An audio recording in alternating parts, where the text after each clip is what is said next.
Hi guys, I wanted to do a conceptual review online with you guys about some of the things that I noticed as I was reviewing multiple exams just to get an idea of where some of the trouble areas are.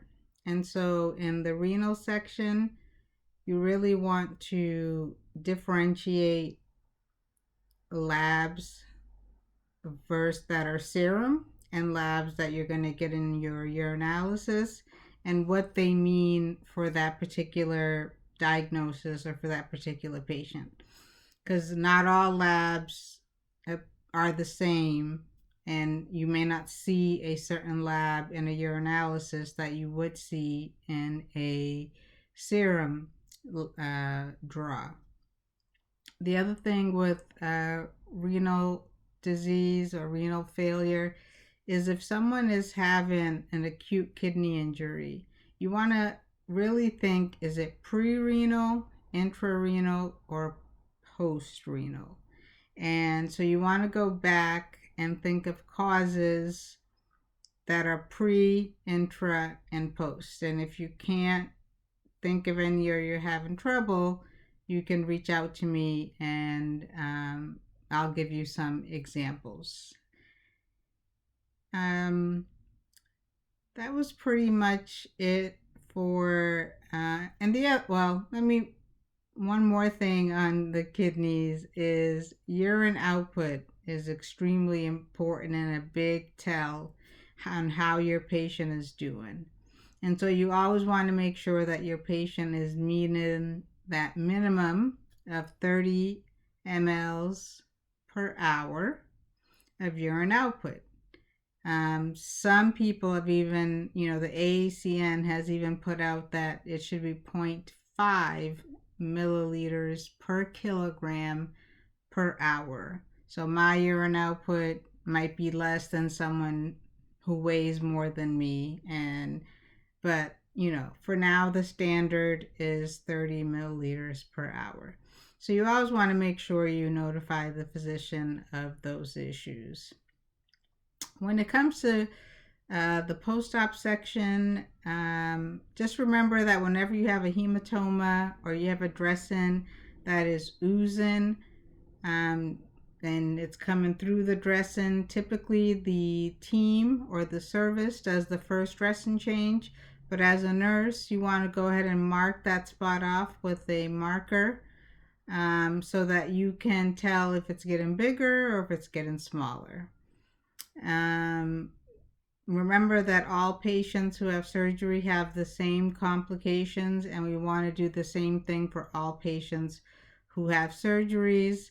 So, post-op pneumonia, DVTs that can cause PEs, atelectasis, bed sores if they stay in bed too long, urinary tract infections if their Foleys are in too long. So we can negate a lot of these things by ambulating the patient and walking them around and having them cough and deep breathe. Now, when your patient is actively bleeding, you want to think of the intervention that's going to not maybe stop the bleeding right away, but at least replace what's being lost while thinking of something long term that you can use. And so, if a patient is losing blood, you're going to replace it with blood until we figure out where the patient's bleeding from, because we might be able to cauterize that artery or that vein wherever they're bleeding from. And we also can give clotting factors and other medications that can sort of stop the bleeding rather quickly.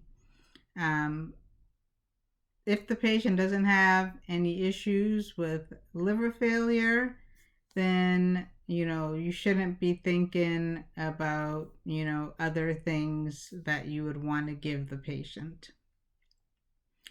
And that was pretty much what I found in the as what I found the areas when I reviewed for this exam.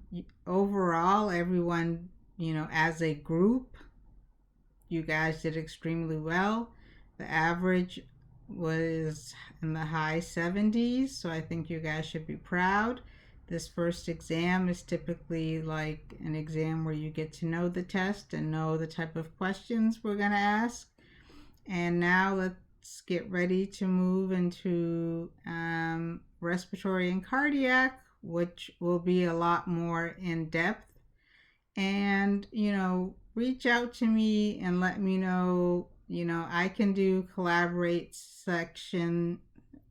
I can do a Blackboard collaborate, review of the exam post if people want to do that, and that will help you get a conceptual review. Or we can just meet, you know, twice a week to go over content that you guys have questions about, in addition to the live reviews that are already scheduled. So, good luck. Um, and nice to see you guys. And I've been meeting with a few of you for exam reviews, so it's been great meeting all of you guys.